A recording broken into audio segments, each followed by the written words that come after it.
विद्यासागर विश्ववन्द्य शमणं भक्त्या सदा संस्तुवे सर्वोच्चं यमिनं विनम्य परमां सर्वार्थसिद्धिप्रदां ज्ञान ध्यान तपो विरक्त मुनिपां विश्वाश्रयं साकारं समणं विशाल हृदयं सत्यं शिवं सुंदरम विद्या गुरुवन। बोले आचार्य गुरु विद्यासागर जी महाराज की। और चित्त अनावरण के उपरांत हम अपने अंतःकरण का मोहांधकार नष्ट करें। इस पावन भावना के साथ दीप प्रज्वलन का कार्य संपन्न हो रहा है। जोरदार कर्तव्य ध्वनि से हमारे आज के पुण्यार्जक श्री मनोज कुमार जी मीनाक्षी जी जैन रुड़की के सौभाग्य की सराहना करते हुए तालियों की अनुमोदना करके दिए। और बोलिए केवल ज्ञान ज्योति की, केवल ज्ञान ज्योति की। और अब पावन क्रम है माँ जिनवाणी को पूज्य गुरुदेव के कर कमलों में भेंट करने का। जिनवाणी जग मैया जन्म दुख मेट दे, जिनवाणी जग मैया जन्म दुख मेट दे, जन्म दुख मेट दे, मरण दुख मेट दे, जन्म दुख मेट दे, मरण दुख मेट दे, जिनवाणी जग मैया। बोले जिनवाणी माता की। और अब पावन क्रम है पूज्य गुरुदेव के पावन चरण रज को मस्तक पर सिरोधार्य करने के लिए पात्र प्रक्षालन का। हमारे आज के पुण्यार्जक मनोज जी मीनाक्षी जी जैन रुड़की जिन्हें सौभाग्य प्राप्त हुआ है। गुरु चरणों की रज पाकर हम हो गए आज निहाल, गुरुवर तेरा बड़ा उपकार, गुरुवर तेरा बड़ा। रज क्या मिली तकदीर मिली हम हो गए। बोलिए परम पूज्य प्रमाण सागर जी महाराज की। बंधुओं, जैसा कि आपको विदित है कि इस 52 गजा चूड़गिरी क्षेत्र पर पूज्य गुरुदेव का मंगलमय चातुर्मास ऐतिहासिक संपन्नता के साथ अग्रसर है। और आगामी चातुर्मास की अवधि के कार्यक्रमों की कल भी सूचना मैंने दी थी, आज भी मैं पुनः आपको स्मरण करा दूं। आगामी 10, 11 और 12 अगस्त ध्यान रखिएगा तिथि। आगामी 10, 11, 12 अगस्त को पूज्य गुरुदेव के द्वारा भावना योग का शिविर, जो हमारे चेतना को परिष्कृत करने का एक बहुत सशक्त माध्यम है, जिसके नियमित श्रद्धापूर्वक प्रयोग से संकल्प शक्ति और आत्मविश्वास की वृद्धि होती है। और जिसके प्रयोग से जिन लोगों ने भावना योग में भाग लिया, 3 माह के निरंतर प्रयास से उनके जीवन में ऐसा चमत्कारिक अवसर आया कि उनका कैंसर का जो पीड़ा था वो समाप्त हो गया और अब उनकी दवाइयां भी बंद हो गई। ऐसे बहुत सारे भावना योग के चमत्कार के मिल रहे हैं। और इस भावना योग की पूरी देश से नहीं विदेश के लोगों से भी भावना थी कि यह कार्यक्रम फिर हो जो सो। इसलिए पूज्य गुरुदेव के आशीर्वाद से यहाँ क्षेत्र कमेटी ने पावन भावना योग शिविर का कार्यक्रम सुनिश्चित किया है आगामी 10, 11 और 12 अगस्त का। और इसका फॉर्म प्रमाणिक ऐप और मुनि प्रमाण सागर.net पर उपलब्ध है। और निबंधन की राशि मात्र 1100 रुपया लिखी गई है। 1100 रुपया निबंधन शुल्क दे करके और सिर्फ 200 शिविरार्थियों के लिए यहाँ व्यवस्था सुरक्षित है। इसलिए आप शीघ्रता के साथ अपनी चंचला लक्ष्मी का उपयोग करते हुए फार्म भर करें ताकि आपको सम्यक लाभ दिख सके। और इसी के साथ बंधुओं, आगामी पर्युषण पर्व में हर वर्ष की तरह इस वर्ष भी जन आकांक्षाओं को ध्यान में रखते हुए श्रावक संस्कार शिविर का भव्य आयोजन यहाँ संपन्न होगा पूज्य गुरुदेव के सानिध्य में। और उसके लिए निबंधन शुल्क की राशि रखी गई है 31,000 रुपया।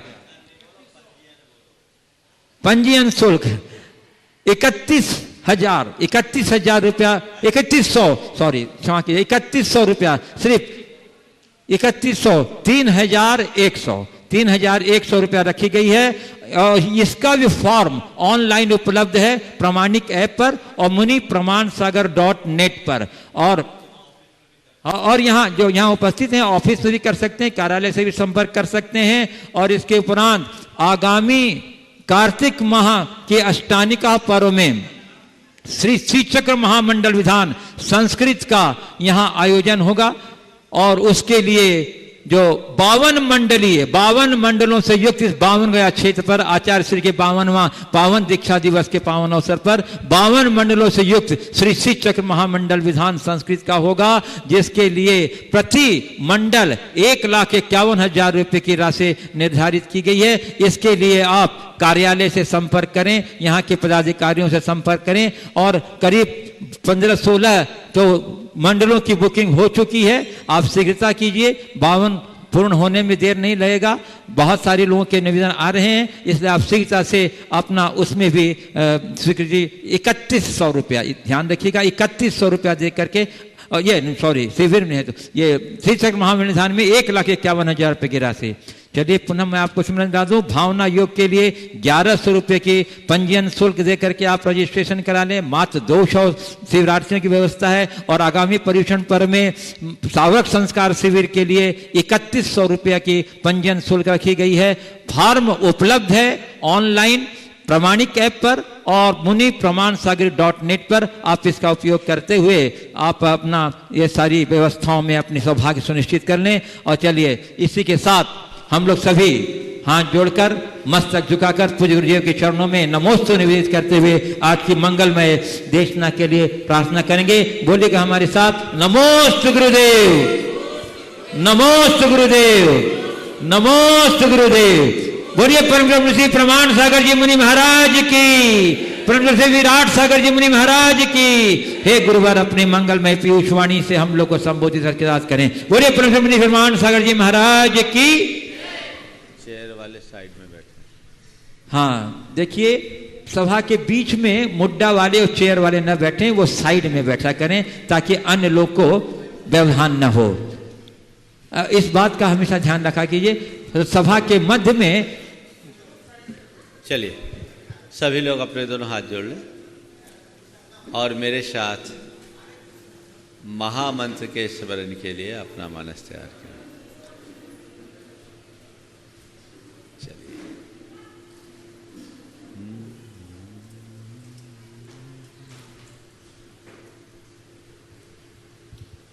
नमो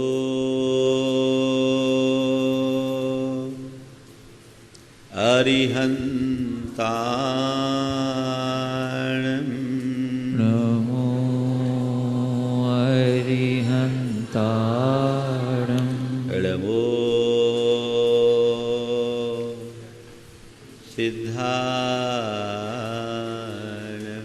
नमो सिद्धाणं, नमो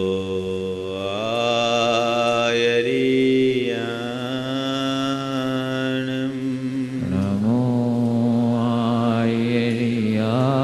आयर्याणं, नमो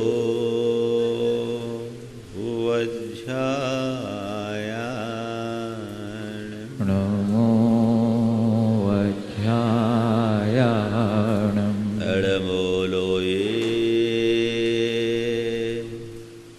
सवशाहुनं, नमो लोये सवसाहुनं, एषो पञ्चनमयारो, एषो पञ्चनमो यारो, सर्वपावपणाशनो, सर्वपावपणाशनो, मङ्गलाणं च सव्येशिं, मङ्गलाणं च सव्येशिं, परमं हो मङ्गलम्, परमं होयि मङ्गलम्। जय बोलो देवादिदेव एकधराट श्री भगवान महावीर स्वामी की जय जय जय। अहिंसा परमो धर्म की जय जय जय। परम पूज आचार्य गुरुवर श्री विद्यासागर जी महाराज की जय जय जय। परम पूज्य स्वामी श्री प्रमाण सागर जी मुनि महाराज की। परम श्री विराट सागर जी मुनि महाराज की। प्रभु भक्ति में लवली आचार्य मानतुंग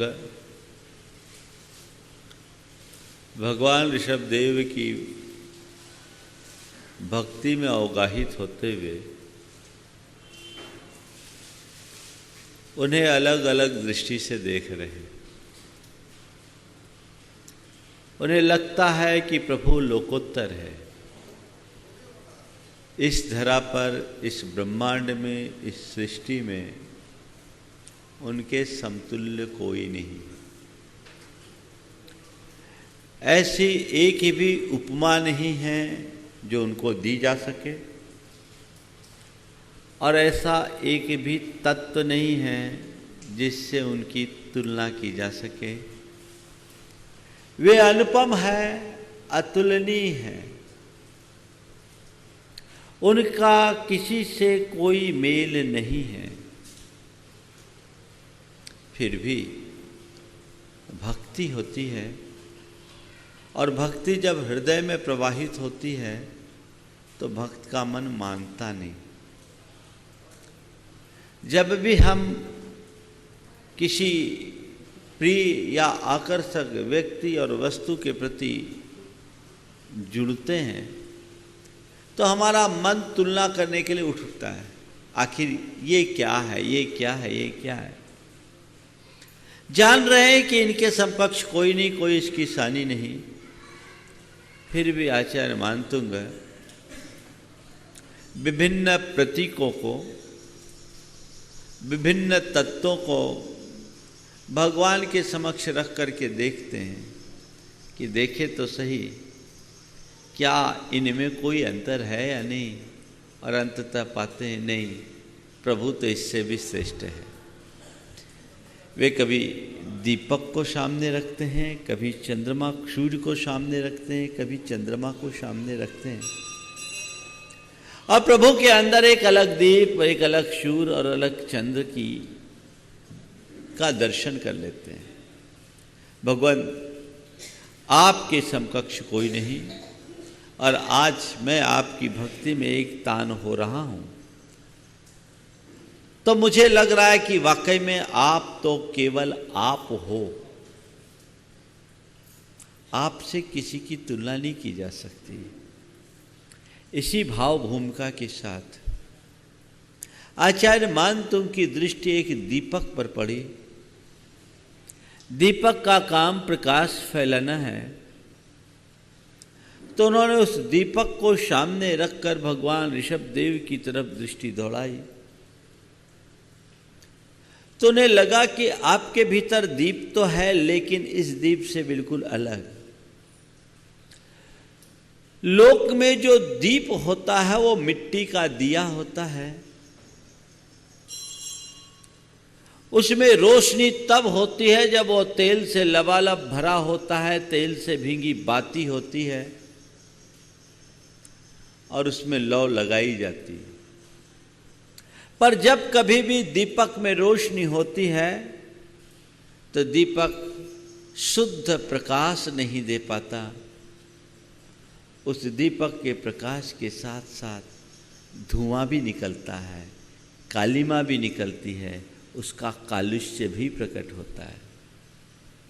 उस दीपक के साथ एक और कमजोरी है कि वो हल्के से हवा के झोंके से बुझ भी जाता है। दीपक प्रकाश फैलाता है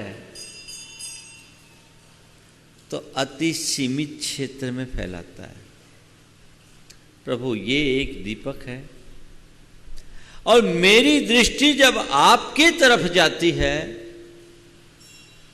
तो आपके भीतर भी मुझे एक दीप दिखता है, एक ऐसा दीपक जिसमें ज्योति है, प्रकाश है, पर धुआं नहीं है। ऐसा दीपक जो ज्योतिर्मान है पर जिसमें तेल नहीं, बाती नहीं।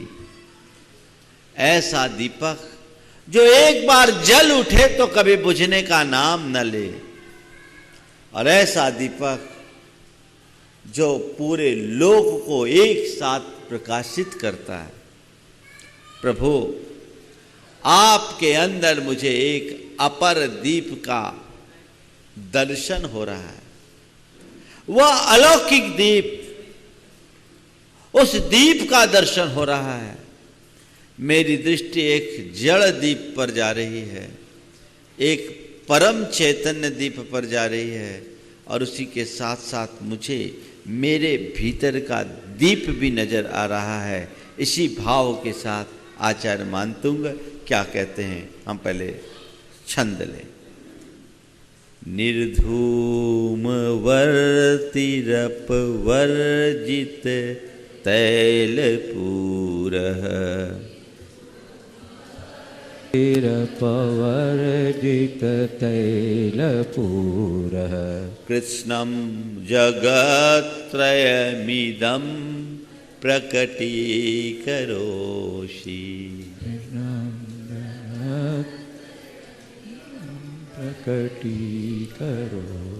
गम्यो न जातु मरुतां चलिता चलाना गम्यो न जातु मरुतां चलिता चलाना दीपो परस्त्वमसि नाथ जगत् प्रकाश दीपो परस्त्वमसि नाथ जगत् प्रकाश।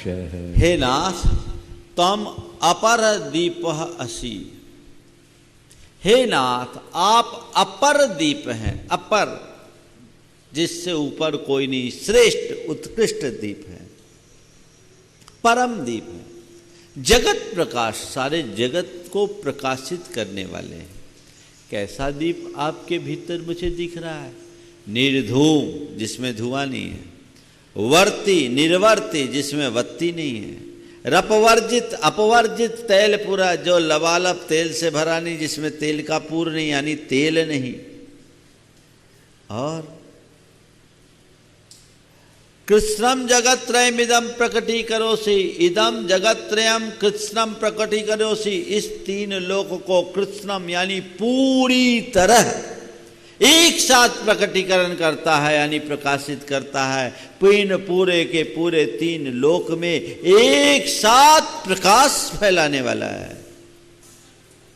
गम्यो न जातु मरुताम चलता चलाना, चलता चलाना मरुताम।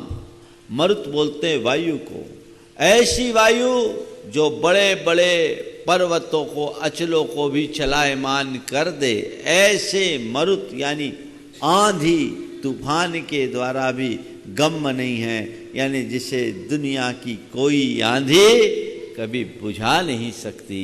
हे प्रभो, आप दीपः परस्त्वमसि नाथ जगत प्रकाशा।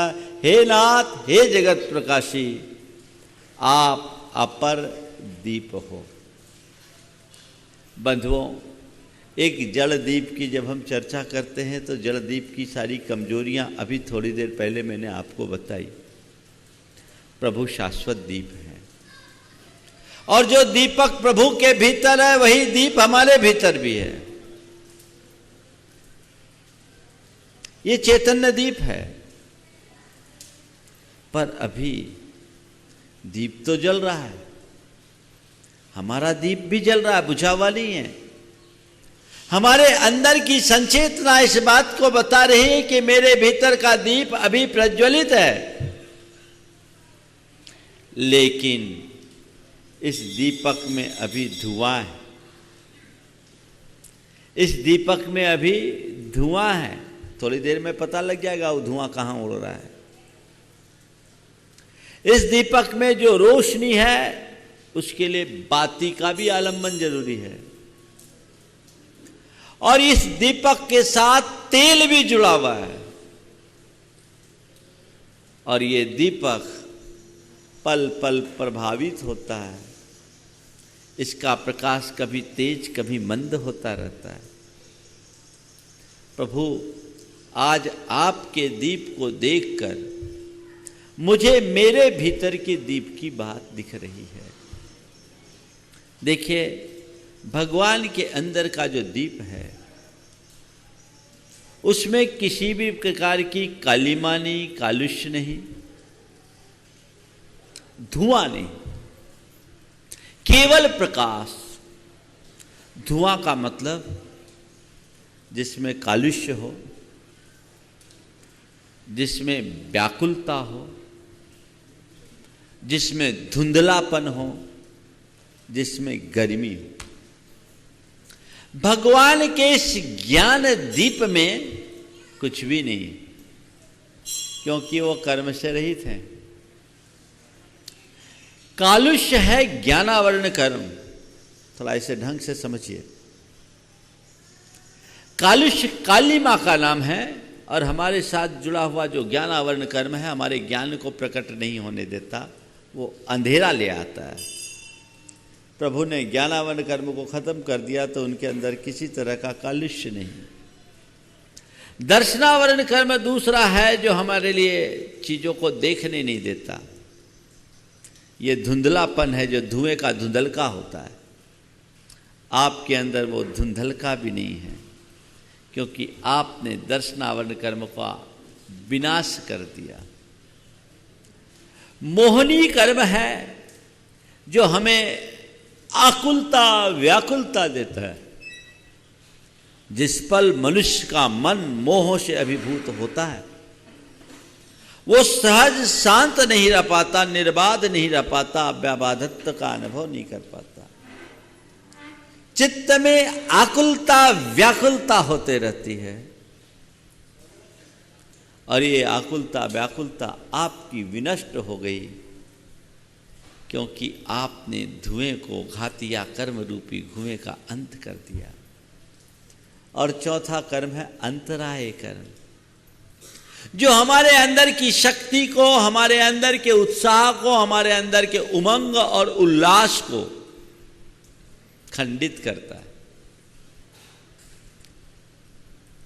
प्रभु, आपने उसे नष्ट कर दिया।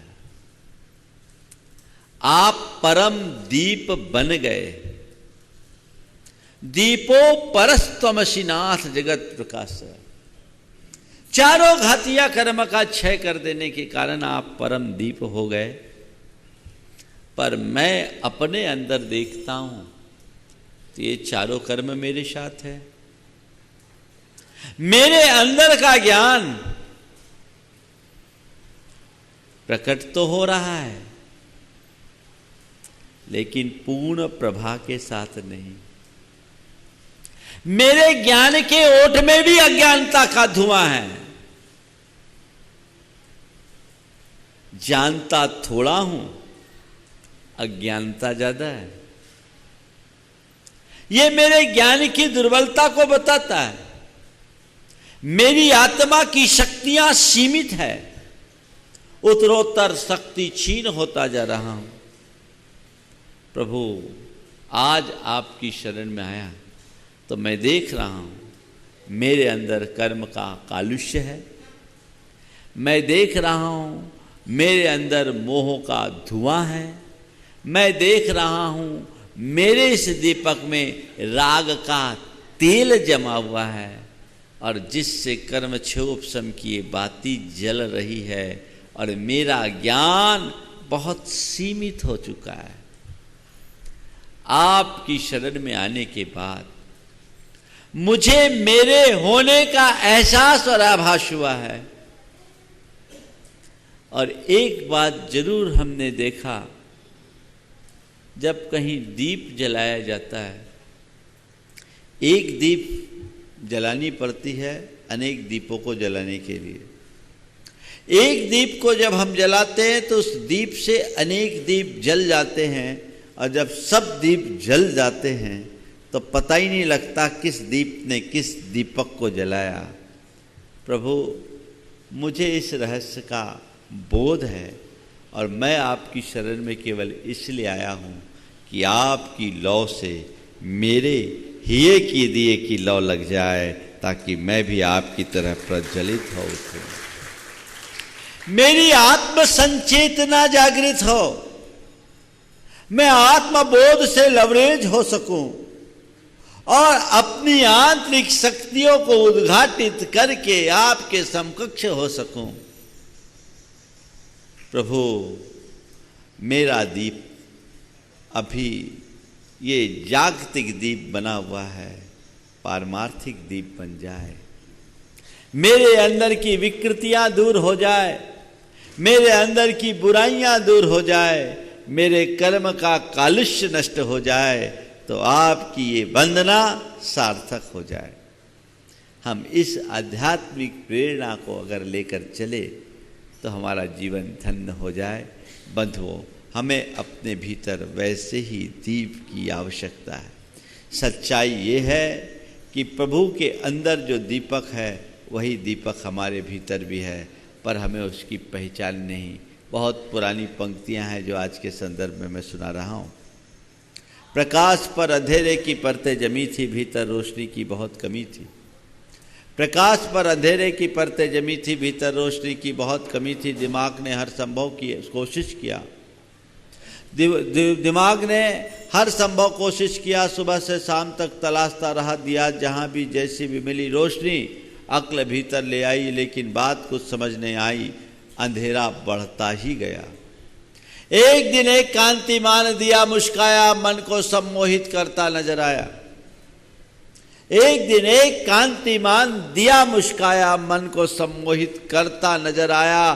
दिमाग ने भीतर आने का जो ही दिया निमंत्रण, खिलखिलाकर व्यंग से हंसने लगी किरण। एक दिन एक कांतिमान दिया मुस्काया, मन को सम्मोहित करता नजर आया। दिमाग ने भीतर आने का जो ही दिया निमंत्रण, खिलखिलाकर व्यंग से हंसने लगी किरण। इस जैसा एक और दिया जल रहा है तेरे भीतर, इस जैसा एक और दिया जल रहा है तेरे भीतर। रोशनी को व्यर्थ ढूंढती अक्ल घूमती है घर घर। इस जैसा एक और दिया जल रहा है तेरे भीतर, रोशनी को व्यर्थ ढूंढती अक्ल घूम रही है घर घर। दिए के चारों ओर तम के घेरे हैं कठोर, दिए के चारों ओर तम के घेरे हैं कठोर। यदि तू इन घेरों को काट सकेगा, स्वयं रोशनी एक दिन जग को बांट सकेगा। यदि तू इन घेरों को काट सकेगा, स्वयं रोशनी एक दिन जग को बांट सकेगा। काश प्रभु के इस दीप में हम अपने अंतर्दीप को पहचाने और उसे उद्घाटित करने की कोशिश करें, तो हम अपने जीवन को नई उपलब्धियों तक पहुंचा सकेंगे। अब आगे चलते हैं। प्रभु दीपक तो है ही, आप जल दीप तो नहीं है। थोड़ा सूरज से आपका मिलान करके देखता हूं। सूरज, आप में सूरज जैसा दिखता तो है, देखूं क्या सामने है। देखिए, नास्तं कदाचिदुपयासि न राहुगम्य,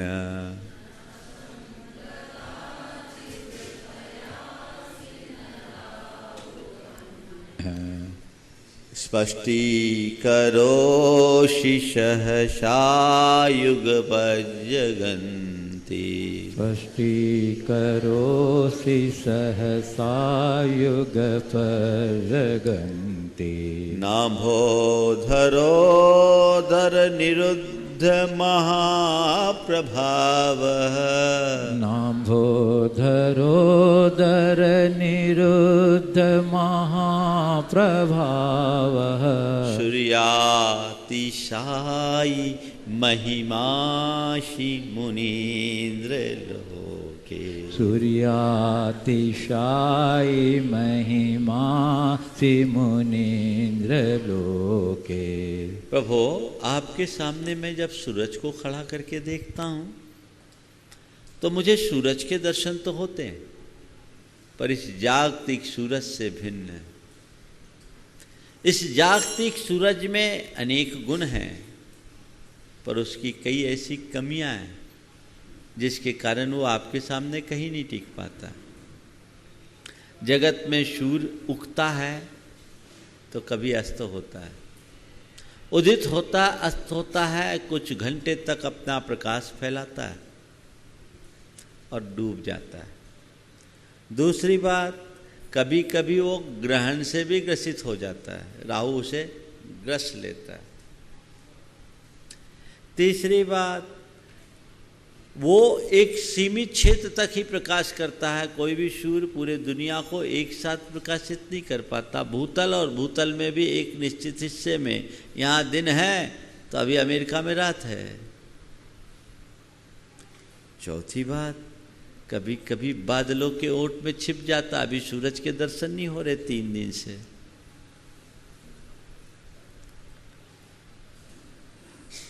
प्रभु, ये दुर्बलता इस सूरज की है,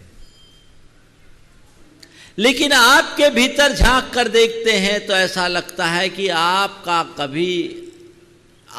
सूर्य कभी अस्त होने वाला नहीं है, सदा उदित रहने वाला है।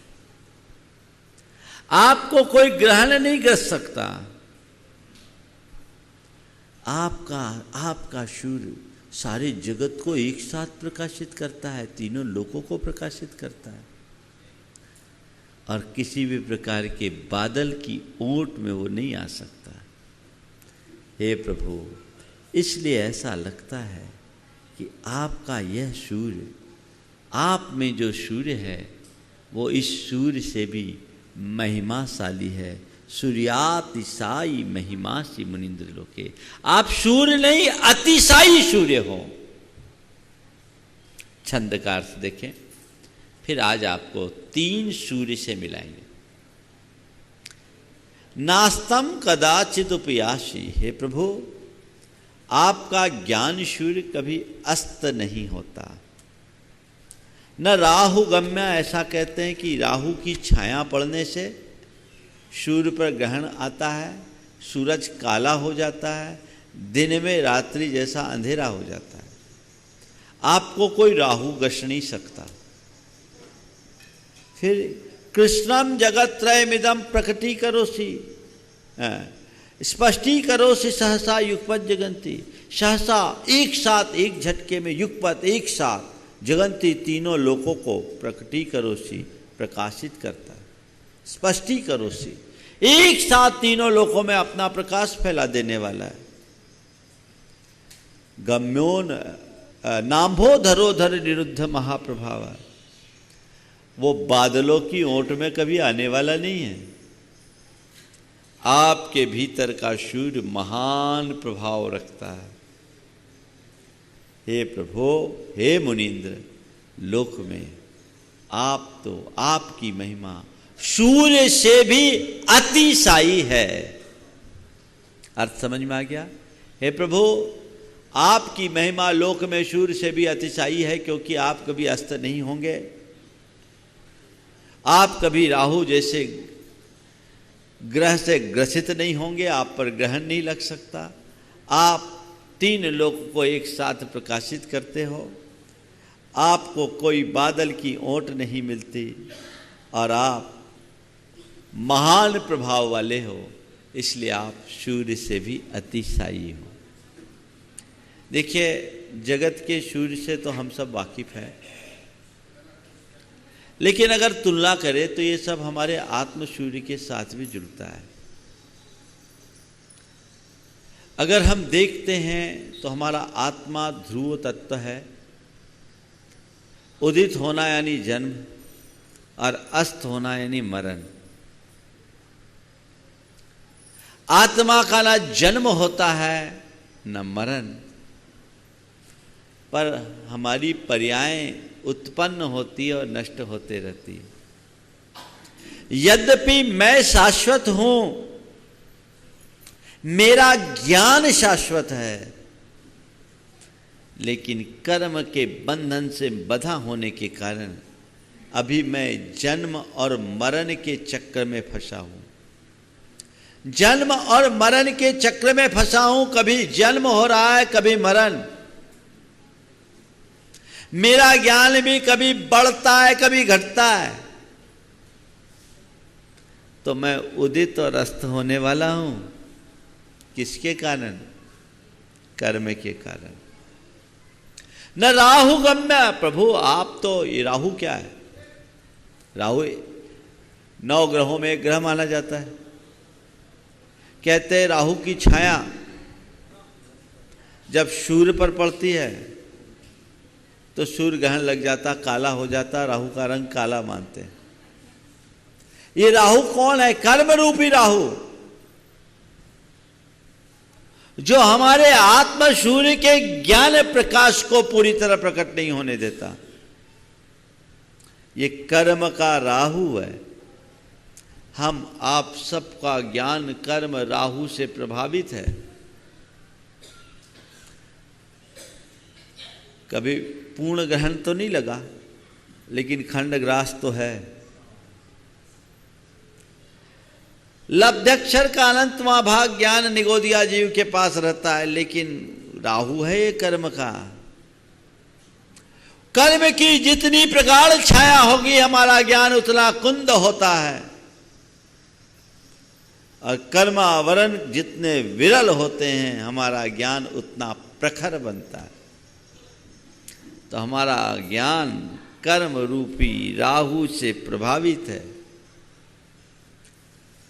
प्रभु आपका ज्ञान त्रिलोक और त्रिकाल को एक साथ प्रकाशित करता है। मेरा ज्ञान सीमित है, सुबह का शाम को याद नहीं रहता, शाम का सुबह याद नहीं रहता, इतना तो मेरा ज्ञान है। धन्य हो आप, आपकी और मेरी महिमा कहां? और नाभो धरोधर निरुद्ध महाप्रभावा, जैसे बादल सूर्य के तेज को रोक लेते हैं, आपके अंदर कर्म के बादलों का कोई रोल नहीं, क्योंकि आपने अपने ध्यान के तेज के बल से साधना की वायु चलाकर सारे बादलों को उड़ा दिया, निरभ्र हो गए। पर अभी हमारे आत्मा में ये कर्म का आवरण है, जितना क्षोभशम उतना झीना प्रकाश हमारे भीतर प्रकट होता है। प्रभु आपके संपर्क में आने के बाद मैं अपने भीतर के उस सूर्य को प्रकट करना चाहता हूँ, जो आप जैसा सूर्य है। प्रभु सच में आपकी महिमा सूरज से भी अधिक अतिशायी है। ये सूरज आपके आगे कहीं नहीं लगता, और आपकी शरण में आने के बाद मुझे लग रहा है कि जो सूर्य आपके भीतर है वही सूर्य मेरे भीतर है। प्रभु ऐसी शक्ति और सामर्थ्य दे कि मैं अपने भीतर के सूर्य को प्रचंड प्रताप के साथ प्रकट कर सकूं। अब सूरज से तुलना हो गई, थोड़ा चांद से मिलान करके देखें। लोक में चंद्रमा का भी बड़ा महत्व है, तो चांद की क्या दशा है? अगला क्षण नित्योदयम दलित मोह महांधकारम, यम दलित मोह महांधकारम, गम्यम न राहुवदनश्य नवारिदानम, गम्यम न राहुवदनस्य नवारिदानम, बिभ्राजते तव मुखाब्जमनल्पकान्ति, विभ्राजते तव मुखाब्जमनल्पकान्ति, विद्योतयत् जगद पूर्व शशांक बिंबम, विद्योतय जगद पूर्व शशांक बिंबम। प्रभु जब चंद्रमा को आपके सामने लाकर देखता हूं तो आपके भीतर भी एक चंद्रमा का दर्शन होता है, लेकिन वो अपूर्व चंद्र है। लोक में जो चंद्रमा होता है वो उदित होता है और अस्त होता है, पूर्णमासी को पूर्ण होता है, अमावस्या को शून्य हो जाता है। लेकिन आपका मुखचंद्र हमेशा खुला है, नित्योदयम, नित्य उदित रहने वाला। चंद्रमा अंधेरे को दूर करता है, पर आपका यह मुखचंद्र दलित मोह महांधकारम, सारे संसार के मोह रूपी महांधकार का नाश कर देता है। नित्योदयम दलित मोह महांधकारम, गम्यम न राहु अदनश्य न वारिदाना, न कर्म रूपी राहु के मुंह में जाता है। लोक का चंद्रमा तो राहु ग्रस लेता है, ग्रहण लगता है उस चंद्रमा को, लेकिन आपके मुखचंद्र को कोई ग्रहण नहीं लगने वाला, क्योंकि आपने उसे ग्रसने वाले राहु रूप कर्म को ही खत्म कर दिया। न वारिदाना, नहीं मेघों से, वारिद यानी मेघ, बादलों से भी वो ओट में आने वाला नहीं, क्योंकि आपने अपने कर्म के बादलों को पूरी तरह छांट दिया है।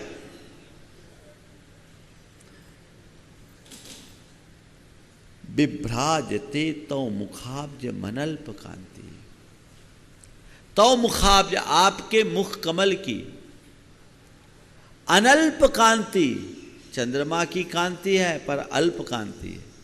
आपके मुख रूपी चंद्रमा की मुख कमल की अनल्प कांति, अल्प नहीं अनल्प है। विभ्राजते, शोभायमान है। विद्योतयत जगद पूर्व शशांक बिंबम, जगत विद्योतयत, तीनों लोकों को प्रकाशित करता हुआ आपका यह मुख कमल अपूर्व शशांक बिंबम, चंद्रमा तो है पर कैसा? अपूर्व, जिसके समकक्ष कोई दूसरा नहीं है। ये चंद्रमा उदित होता अस्त होता है, सुबह होते हुए तो पांडु पलाश कल्पम हो जाता है,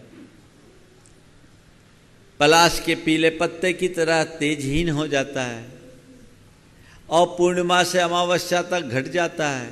बीच बीच में न जाने कितनी बार राहु उसे ग्रस लेता है, और बादलों की ओट में उसका अता पता नहीं लगता। लेकिन प्रभु आपका, आपके भीतर जो चंद्र है वो अपूर्व चंद्र है, नित्य उदित रहने वाला, कभी भी कर्म रूपी राहु से ग्रसे न जाने वाला, कर्म रूपी बादल जिसे कभी आच्छादित न कर सके, सारे लोक में एक साथ अपना प्रकाश बिखेरने वाला ये चंद्र अपूर्व चंद्र है। इसलिए सूरज चांद आपके आगे कहीं नहीं लगते। तो अब बोलते हैं सूरज चांद का लोक में उपयोग है, बिना सूरज चांद के लोक का उपयोग नहीं होगा। पर आचार्य मानतु कहते हैं प्रभु आपके दर्शन के बाद मुझे सूरज चांद से कोई मतलब नहीं, लोक में मतलब होगा। मेरा काम तो आपसे सद गया। कैसे सो देखिए, किम शर्वरीषु शशिनानि विवस्वता वा, किम सर्वरीषु शशिनानि विवस्वता वा, युष्मन्मुखेन्दु दलितेषु तमस्सु नाथ, युष्मन्मुखेन्दु दलितेषु तमस्सु नाथ, निष्पन्नशालिवन शालिनी जीवलोके, निष्पन्नशालिनी शालिनी जीवलोके, कार्यं कियज्जलधरैर्जल भारेणं रहे। कार्यम किय जलधरैर्जल धारणम रहे। हे भगवान, चंद्रमा की उपयोगिता रात में है क्योंकि चंद्रमा अंधेरा छाटता है। सूरज की उपयोगिता लोक में दिन में है क्योंकि सूरज हमें ऊर्जा देता है, शक्ति देता है, स्फूर्ति देता है, प्रकाश देता है। पर प्रभु, ये जरूरत लोक को होगी, मुझे नहीं। अब मुझे सूरज चांद किसी से कोई मतलब नहीं, कोई प्रयोजन नहीं। मेरे प्रयोजन की पूर्ति तो आपसे हो गई। जब आप मुझे मिल गए तो मुझे सूरज चांद से क्या लेना देना। मेरा कोई प्रयोजन नहीं, मुझे कोई मतलब नहीं। किम सर्वरीषु शशिना, सर्वरी यानी रात, रात में चंद्रमा से क्या। और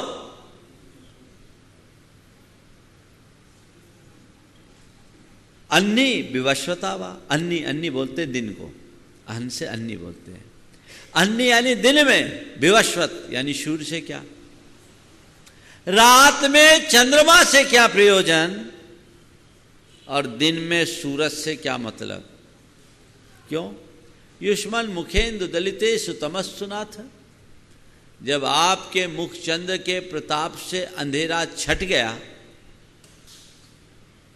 तो मुझे रात में चंद्रमा से और दिन में सूरज से क्या मतलब। कोई मतलब नहीं, क्योंकि सूरज और चांद की यही उपयोगिता है कि वो प्रकाश देते हैं। और जिसने पूरा ये अंधेरा समाप्त कर दिया, जहां अंधेरा ही ना हो वहां सूरज और चांद से क्या मतलब। जहां अंधकार ही ना हो वहां सूरज चांद से क्या प्रयोजन, कोई प्रयोजन नहीं। मुझे नहीं चाहिए सूरज से कोई मतलब नहीं, मुझे चंद्रमा से कोई मतलब नहीं।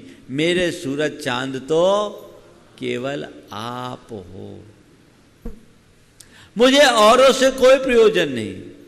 उदाहरण दिया, निष्पन्न साली वन सालिनी। जीवलोक, जीवलोक में निष्पन्न साली, जिसकी धान की फसल पक गई, ऐसे वनशालिनी खेत में लगी। धान की फसल के पक जाने पर जलभार नम्रे जलधरे किम कार्यम। पानी के भार से भरे हुए काले काले कजरारे बादलों का क्या प्रयोजन। कोई प्रयोजन नहीं। पानी और बादल की आवश्यकता और उपयोगिता वहां है जहां अभी फसल अपक्व है। जो कच्ची फसल है उस फसल को सूखने से बचाने के लिए पानी की जरूरत है। लेकिन जब फसल पककर तैयार हो गई तो पानी की क्या जरूरत। प्रभु, सूरज चांद के पीछे वे लोग भागे जिनकी फसल अभी कच्ची है। यहां सूरज चांद का मतलब केवल ऊपर के सूरज चांद को मत लेना। यहां सूरज चांद का मतलब बाह्य आलंबन, जो सूरज की तरह है, चांद की तरह है, धन वैभव की तरफ है, भोग विलासता की तरफ है, सांसारिक पदार्थों में सुख की तरफ है।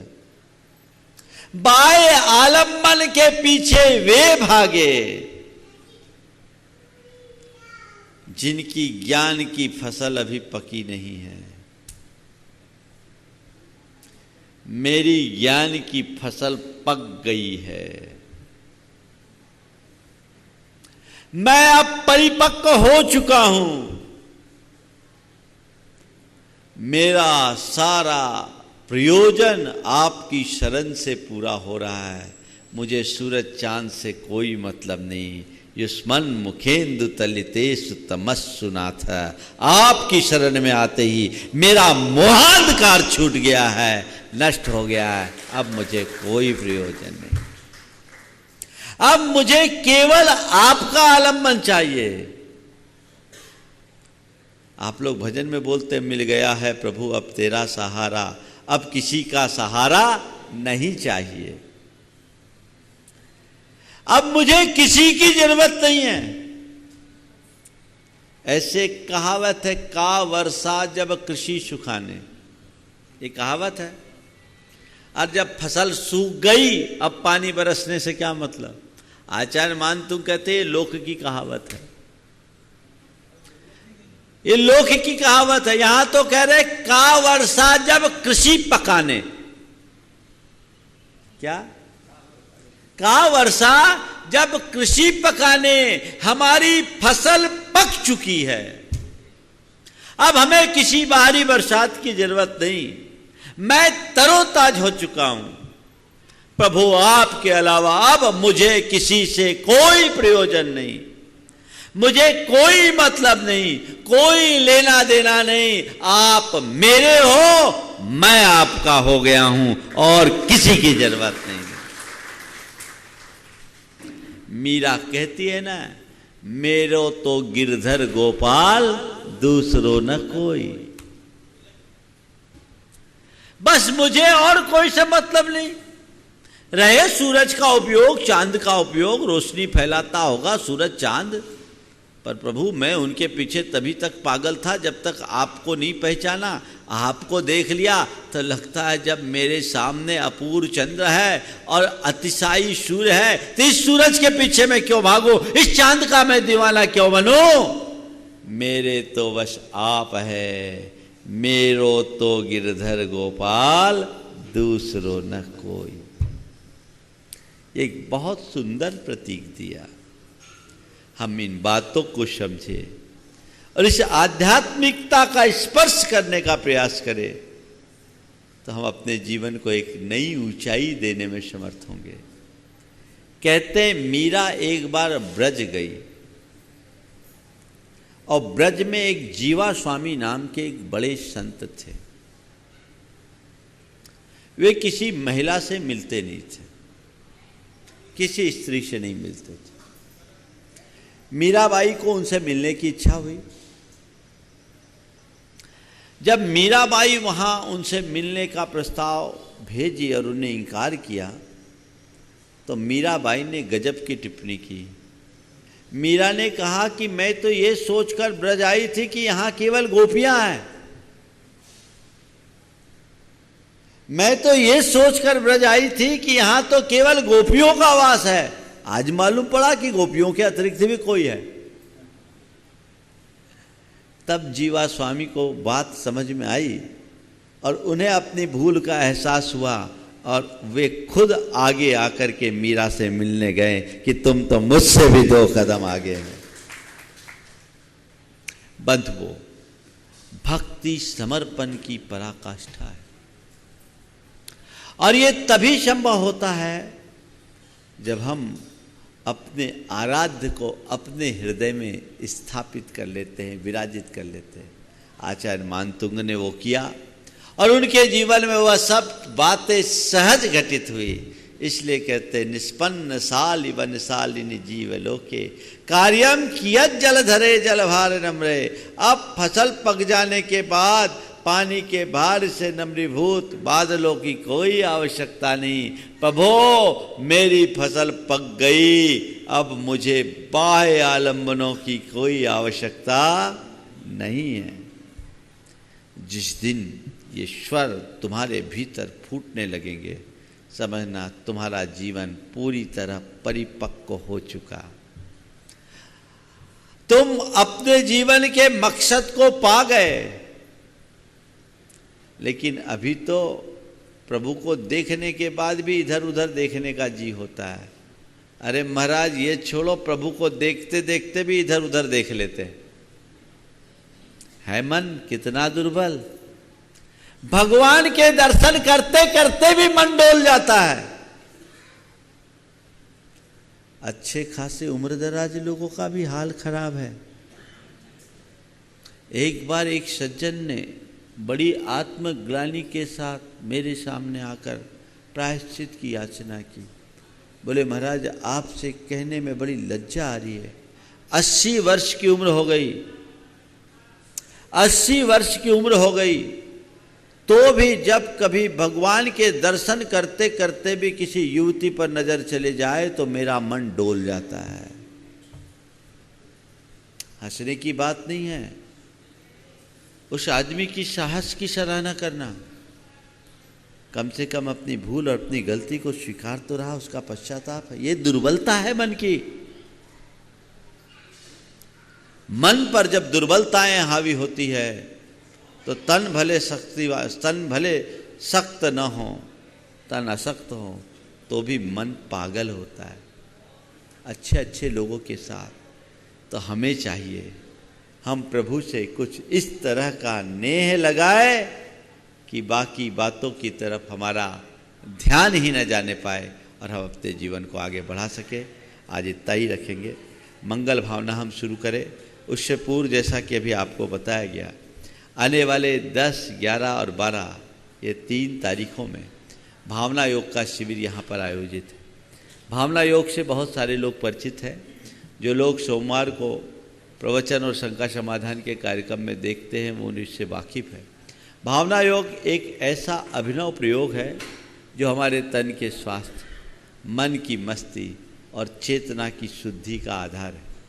यह वह वैज्ञानिक प्रक्रिया है जिसका आलम्बन लेकर हम अपने सभी मनोकायिक दुर्बलताओं को दूर कर सकते हैं, शारीरिक बीमारियों को भी बहुत हद तक नियंत्रित कर सकते हैं और अपनी चेतना का शुद्धिकरण कर सकते हैं। पिछले अनेक माहों से अनेक लोगों ने इसका प्रयोग किया, उन पर इसका बहुत व्यापक असर है और ये मूल जैन साधना है। सबसे बड़ी विशेषता ये है जिसमें प्रार्थना, प्रतिक्रमण, प्रत्याख्यान और सामायिक जैसी क्रियाएं हैं। Inner nourishment, inner cleaning, inner resolution और इनर रिफ्लेक्शन के ये 4 चरण हैं, जिस 4 चरण से आप अपने पूरे के पूरे जीवन में आमूलचूल परिवर्तन घटित कर सकते हैं। बड़ा सफल प्रयोग रहा था सिद्धवरकूट के शिविर का। पुनः ये मौका आप सबके लिए आया है। मात्र 200 लोगों की अनुमति अभी हमने दी है। आपके लिए जो व्यवस्था यहाँ दी है, जो भी लोग चाहते हैं कि भावना योग का मैं लाभ लूँ वह ज़रूर आए और मैं चाहूँगा समाज के युवा वर्ग विशेष रूप से आए। 15 साल से ऊपर के जितने लोग हैं वो आए। बच्चों के लिए फिर कभी अलग से भावना योग करेंगे क्योंकि बच्चों का कार्यक्रम और बड़ों का कार्यक्रम अलग होता है। लाभान्वित होना चाहिए। आप अपनी मन को, अपने दोषों को और अपने दुर्बलताओं को से मुक्त करना चाहते हैं तो आप इसका एक बार लाभ लीजिए। ये जीवन के लिए एक बहुत बड़ा परिवर्तन होगा और ये ऑटो सजेशन और लॉ ऑफ अट्रैक्शन जैसे सिद्धांतों के साथ जुड़ा हुआ कार्यक्रम है, जिसे आधुनिक विज्ञान की भाषा में न्यूरो साइको इम्यूनोलॉजी से जोड़ा गया है। इसके बहुत सारे प्रयोग अभी हुए हैं जिसकी सूचना इस शिविर के माध्यम से आपको मिलेंगे। उन 3 दिनों में सुबह से शाम तक के आपके कार्यक्रम होंगे। सुबह भावना योग होगा, फिर इसी पर प्रवचन होगा, मध्याह्न में एक विशेष संवाद का कार्यक्रम होगा और शाम का शंका समाधान तो होगा ही। ये पूरे दिन का कार्यक्रम है, तो जो लोग भी यहाँ आएंगे समय पर अपना पंजीयन कराएं ताकि आपकी सुचारू व्यवस्था हो। इसी तरह श्रावक संस्कार शिविर की बात की गई।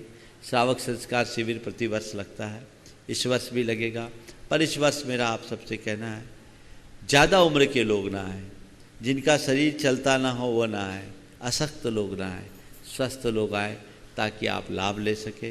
और इस बार के शिविर में प्रातःकाल प्रतिदिन भावना योग कराया जाएगा। उसके बाद पूजा विधान सबको मालूम है। 10 लक्षण के दिनों में पूजन विधान भी होता है, 10 लक्षण मंडल विधान होता है, पूजन होती है, प्रवचन होता है, पूरे दिन आनंद होता है। मध्याह्न में महाराज श्री के द्वारा आप सबको प्रतिक्रमण सामायिक कराया जाता है। दोपहर में तत्वार्थ सूत्र का व्याख्यान होता है और शाम का शंकर समाधान और प्रभु भक्ति के साथ सुबह से शाम तक का समापन का कार्यक्रम है। सभी को मालूम है शिविर में बहुत सीमित संख्या है, इसलिए जल्दी अपना पंजीयन लोगों को करा लेना चाहिए। मुझे जैसी सूचना मिली अनेक लोगों ने अपना रजिस्ट्रेशन करा लिया। मैंने हमेशा कहा निःशुल्क कराने से किसी चीज़ का मूल्य नहीं होता। कम से कम आपके निमित्त जितना खर्च है उसका एक अंश तो आपको मिलना ही चाहिए। और यहाँ भी जो समिति ने आपको रजिस्ट्रेशन शुल्क दिया उससे ज़्यादा की सामग्री आपको देंगे।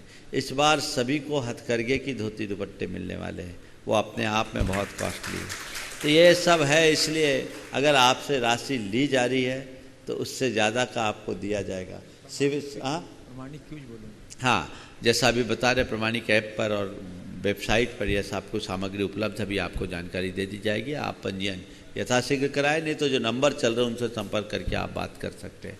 इसी तरह विधान की लोगों की बड़ी इच्छा थी, बहुत सारे लोग मुझसे आगे आकर के बोलते थे महाराज विधान यहाँ होगा, हम सम्मिलित होना चाहते हैं। इसलिए हमने समय से बता दिया, जो लोग भी विधान में सम्मिलित होना चाहते हैं वे शीघ्र शीघ्र अपने नाम दें। जैसी मुझे जानकारी कल घोषणा हुई 16 नाम की जानकारी अभी आ रही है। आज शाम तक संभवतः उन नामों की घोषणा हो जाएगी। और जिनको विधान में अपनी सहभागिता लेनी है शीघ्र समिति से संपर्क करके अपना स्थान रख लें, क्योंकि इस बार 52 मंडल ही होना है। और फिर यदि आप लोगों का उत्साह अधिक दिखेगा तो उसके बारे में हम विचार करेंगे कि उसका दूसरा रूप क्या हो सकता है, लेकिन बंडल तो 52 ही होंगे। इस बात को आप सबको ध्यान में रखना है। इसका पूरा लाभ लें और ये सिद्ध क्षेत्र में आकर अपने जीवन को पूरी तरह बदलने का ये सुनहरा मौका मिला है, इसका फायदा उठाएं। मंगल मंगल होए जगत में सब मंगलमय होए। मंगल मंगल होए जगत में सब मंगलमय हो। इस धरती के हर प्राणी का मन मंगलमय हो।